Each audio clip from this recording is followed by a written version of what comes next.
ప్రభునందు ప్రియమైనటువంటి వారు మరి ఈ యొక్క అమూల్యమైనటువంటి సమయాన్ని ఇచ్చినటువంటి మీతో ఈ యొక్క మరి యేసు ప్రభు శిలువ పైన పంచినటువంటి యొక్క 7వ మాటలు మీతో ధ్యానించినట్టు మరి దేవుడు అనుగ్రహించినటువంటి మహాకృపను బట్టి మరి ఇచ్చినటువంటి ఈ యొక్క అవకాశం ఇచ్చినటువంటి మరి ఆచార్య గారిని బట్టి మరి ఇక్కడ మనం గమనించినటువంటి ఈ యొక్క యోహాను సువార్తలో 19వ అధ్యాయం మరి 28వ వచనం కనుక గమనించినట్టయితే ఇక్కడ దేవుని యొక్క వాక్యం ఏమని చెప్తుందంటే, అటు తర్వాత సమస్తమును అప్పటికి సమాప్తమైనవని యేసు ఎరిగి లేఖనము నెరవేరినట్లు నేను దప్పికొనుచున్నాను అని అంటున్నాను. మరి యేసు ప్రభువు అది సిలువ వేయబడక ముందు 3 గంటలు కూడా శ్రమ పెట్టినట్టుగా చూస్తుంటున్నాం. మన యొక్క యెరూషలేము వీధుల గుండా మరి యేసు ప్రభు ఉదయం 6 గంటల నుండి మరి ఆ గొల్గోతా వరకు తీసుకెళ్లే వారికి 9 గంటలు, అంటే 6 నుండి 9 గంటలు 3 గంటలు పట్టినట్టుగా చెప్తున్నారు. 9 గంటలకు తను సిలువ వేస్తే మరి 3 గంటల వరకు అంటే 6 గంటలు సిలువ పైన తాను ఉండినట్టుగా మరి గమనిస్తున్నాం. మరి 3 గంటలకు తను ప్రాణం విడిచినట్టుగా మరి ఈ సిలువ పైన ఉన్నప్పుడు మరి 7 అమూల్యమైనటువంటి వాక్యాలు మరి దేవుడు మనతో మాట్లాడినట్టుగా చూస్తున్నాం. మరి ఈ యొక్క 7 వాక్యాలలో మరి కొద్దిమంది ఏమంటారంటే 2 వాక్యాలు మనతో మాట్లాడాడు, 3 మాటలు మనతో మాట్లాడాడు, 4 మాటలు దేవునితో మాట్లాడాడు అంటారు. కానీ మనము జాగ్రత్తగా గమనిస్తే 2 మాటలే మనతో మాట్లాడి మిగతా 5 మాటలు కూడా దేవునితో మాట్లాడినట్టుగా గమనిస్తుంటున్నాం. మరి మొదటి మాట, తండ్రి వీరు ఏం చేస్తున్నారో వీరిని క్షమించమనేది మరి దేవునితో మాట్లాడినట్టుగా చూస్తుంటున్నాం. మరి రెండవది, నేడు నీవు నాతో కూడా పరదేశులు అనేది అది అక్కడ ఒక దొంగతో పక్కనటువంటి దొంగతో మాట్లాడినట్టుగా చూస్తుంటున్నాం. మరి 3వ మాట, మన తల్లి అయిన మరియా మరి శిష్యుడు అయినటువంటి యోహాను ఉద్దేశించి మాట్లాడినట్టుగా చూస్తుంటున్నాం. 4వ మాట, నా దేవా నన్ను ఎలా విడిచితి అనేది మరి అది కూడా దేవునితోటే మాట్లాడినట్టుగా చూస్తుంటున్నాం. మరి ఇంకా 5వ మాట వచ్చేసరికి దప్పికొనుచున్నాను అనేది మనతో మాట్లాడినట్టుగా కొద్దిమంది భావిస్తుంటారు. కానీ వాస్తవంగా తాను దప్పికొన్నటువంటిది మరి అది కూడా దేవునితో మాట్లాడినాడు. ఎందుకు అనంటే మరి ఇక్కడ మనం చదివిన వాక్య భాగం, ఈ చిన్న వాక్య భాగంలోనే మరి అక్కడ మనకు ప్రస్ఫుటమవుతుంది. ఏంటంటే, అటు తర్వాత సమస్తమును అప్పటికి సమాప్తమైనవని యేసు ఎరిగి లేఖనం నెరవేరినట్లు నేను దప్పికొనుచున్నాను అని. మరి యేసు తాను పొందినటువంటి శ్రమల వల్ల దప్పికొంటే, అంటే శారీరక సంబంధమైనటువంటి దప్పికొంటే మామూలుగా నేను దప్పికొనుచున్నాను అంటుండే. కానీ అక్కడ యేసు ప్రభు అక్కడ గమనిస్తున్నాడు, సమస్తమును అటు తర్వాత సమస్తమును అప్పటికి సమాప్తమైన అని యేసు ఎరిగి లేఖనం నెరవేరినట్లు నేను దప్పికొనుచున్నాను అని ఇక్కడ చెప్తున్నాడు. మరి ఇక ఈ లేఖనం నెరవేరినట్లు అన్నప్పుడు మరి ఈ యొక్క 22వ కీర్తనలో మళ్ళీ 69వ కీర్తనలో కూడా ఉన్నట్టుగా మరి గమనిస్తుంటున్నాం. 69వ కీర్తనలో కనుక గమనించినట్టయితే 21వ వచనంలో, నాకు దప్పి అయినప్పుడు చిరకను త్రాగనిచ్చిరి అని చెప్తున్నాడు. అంటే అక్కడ లేఖనం నెరవేరినట్లుగా అంటే అక్కడ ఉన్నటువంటి ఎవరైతే తనని సిలువ వేశారో వాళ్ళు ఏమని అర్థం చేసుకుంటున్నారంటే, అది యేసు ప్రభు శారీరకంగా దప్పికొన్నాడు కాబట్టి ఈయనకు మంచినీరు ఎందుకు ఇవ్వాలి, చేదు చిరకాను ఇద్దామని ఆ స్పాంజ్లో ఉంచిన ఆ చేదు చిరకాను తన యొక్క పెదవులకు అందించినట్టుగా చూస్తుంటున్నాం.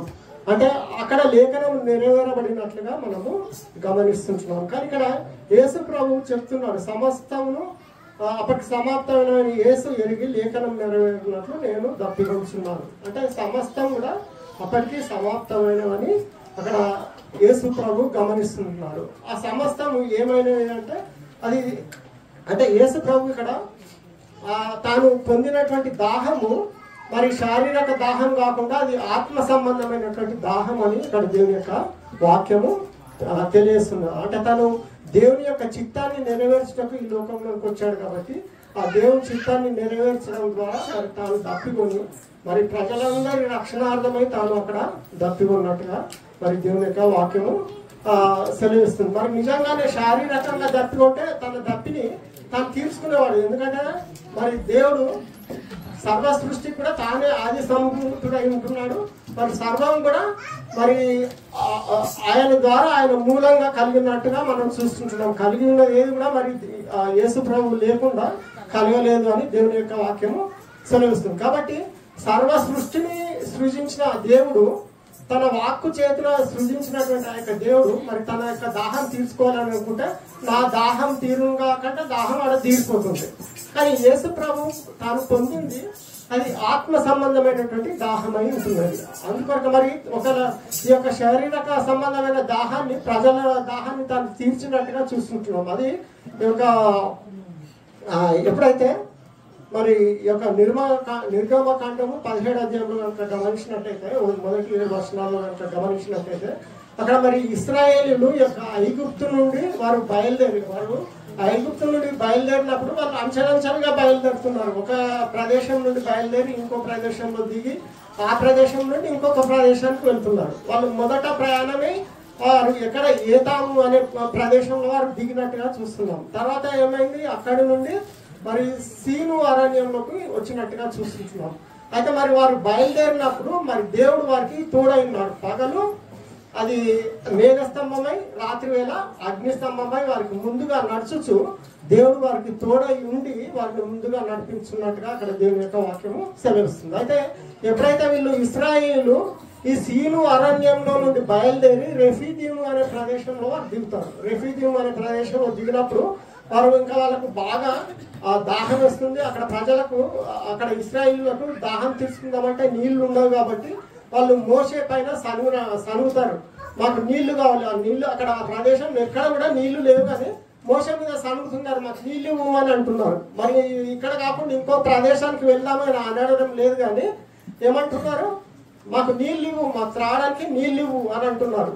అయితే మరి మీరు నన్ను శోధింపనేలా అని అక్కడ ఇశ్రాయేల్తో మరి మోసే మాట్లాడినట్టుగా చూస్తున్నాం. అయితే వాళ్ళు ఏమంటున్నారు, మరి నువ్వు నన్ను ఐగుప్తులో నుండి మేము నీళ్లు లేక చచ్చుటకు మమ్మల్ని మా యొక్క పిల్లలను మా యొక్క పశువులను ఇక్కడికి తోడుకొని వచ్చావా అని మరి వాళ్ళు తిరుగుబాటు చేసినట్టుగా చూస్తున్నాం. వాళ్ళు తిరుగుబాటు చేసినప్పుడు మరి అక్కడ మోసే దేవునితో మొరపెట్టి ఇంకా కొంచెం సేపు అయితే వీళ్ళు నన్ను రాళ్ళతో కొట్టి చంపేటట్టున్నారు అని దేవునితో మొరపెట్టినప్పుడు అయితే నువ్వు ఈ ప్రజలను తీసుకొని నువ్వు ముందుగా సాగిపో, అది నువ్వు హోరేబు కొండపైకి వెళ్ళు, అక్కడ నీకు ముందుగా నేను అక్కడ ఉంటాను.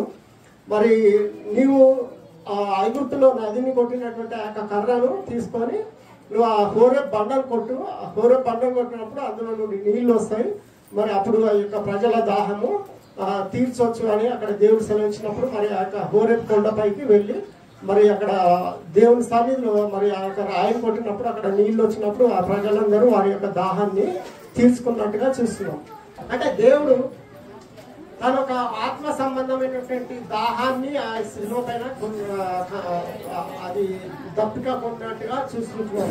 మరి ఆ యొక్క ఆత్మ సంబంధమైనటువంటి దాహం ఏంటంటే మరి ఈ పాత నిబంధనలో గమనించినట్టయితే మరి పాప పరిహారార్థమేమో అప్పుడు పాప పరిహారార్థ బలులు, అపరాధ పరిహారార్థ బలులు, కృతజ్ఞతా బలులు, దహన బలులు ఇవన్నీ ఉండేవి ధర్మశాస్త్రం ప్రకారంగా. అయితే ఇవి ఏవి కూడా మరి యొక్క మనుషుల యొక్క పాపంను సంపూర్ణంగా తీసివేయడం లేదు కాబట్టి మరి యేసు ప్రభు అంటే ఆ యొక్క బలులు అర్పించడం ద్వారా మరి ఏటేటా మరి అర్పించేటటువంటి వారికి ఆ యొక్క పాపంలో అవి తీసుకొచ్చే వారికి కూడా ఆ యొక్క ఏటేటా ఆ యొక్క పాపంలు జ్ఞాపకం వస్తున్నాయి. కాబట్టి మరి ఈ యొక్క అతి పరిశుద్ధ స్థలంలోకి మరి యాజకుడు ఇంకా వెళ్ళేటటువంటి మార్గం కూడా కనపరచబడలేదని మరి అందు నిమిత్తం వీటికి దిద్దుబాటు జరగాలి అనే ఉద్దేశంతో మరి యేసు ప్రభు మరి అదే రీతిగా మనము మన యొక్క పాపం చేత మరి దేవునికి మనకు మధ్య ఉన్నటువంటి ఆ యొక్క అడ్డుగోడను ఆ యొక్క ద్వేషంను మరి ఈ యొక్క విధిపరమైనటువంటి ఆజ్ఞలను మరి యేసు ప్రభు తన యొక్క శరీరమందు అనుభవించడం ద్వారా మరి పాపులమైనటువంటి మనల్ని మరి దేవునితో కూడా ఉభయంగా చేసినట్టుగా చూస్తుంటున్నాం. ఇక్కడ శిలువ మరణం వలన మరి ఆ యొక్క దేశాన్ని సంహరించి మరి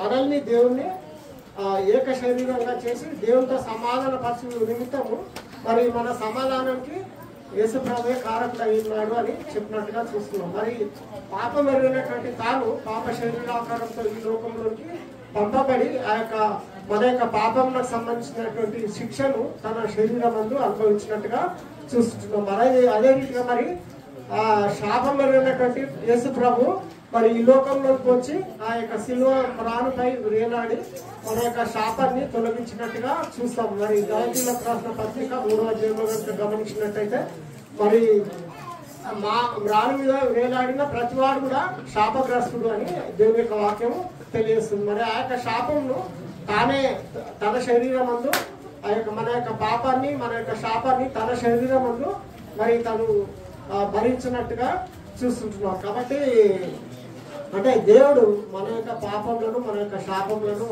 కల్వరి సిలువను మరి తాను అనుభవించి ఆ యొక్క గొప్ప రక్షణను మనకు దయచేశాడు. కాబట్టి ఆ ధర్మశాస్త్ర సంబంధమైనటువంటి బలులు ఏ కార్యాన్ని అయితే నెరవేర్చలేదో ఆ కార్యాన్ని తాను నెరవేర్చాడు. కాబట్టి తన యొక్క శరీరాన్ని సమర్పించి తన యొక్క ప్రాణాన్ని అక్కడ కల్వరి సిలువలో మరి దారపోసాడు. కాబట్టి మన పాప విమోచన క్రయధనం నిమిత్తం మరి అక్కడ అర్పింపబడ్డాడు. కాబట్టి అందరూ బట్టి మరి మీరు నన్ను పంపినటువంటి చిత్తాన్ని నేను నెరవేర్చాలి అని తెలియజేస్తూ మరి అక్కడ దేవునితో మొరపెట్టున్నట్టుగా చూస్తున్నాం. నేను దప్పికొనుచున్నాను అని అక్కడ చెప్తున్నట్టుగా చూస్తున్నాం. కాబట్టి దేవుడు అనుగ్రహించినటువంటి ఆ యొక్క గొప్ప రక్షణ ఆ యొక్క గొప్ప రక్షణను మనము నిర్లక్ష్యం చేయొద్దని దేవుని యొక్క వాక్యం సెలవుస్తుంది. మరి ఆ యొక్క రక్షణను కాపాడుకునేటటువంటి బాధ్యత మరి విశ్వాసంలో మనం ఎదగాల్సినటువంటి బాధ్యత మన దగ్గర ఉంది. కాబట్టి మరి దేవుడు అటువంటి మహాకృప మనకు అందరికీ అనుగ్రహించింది.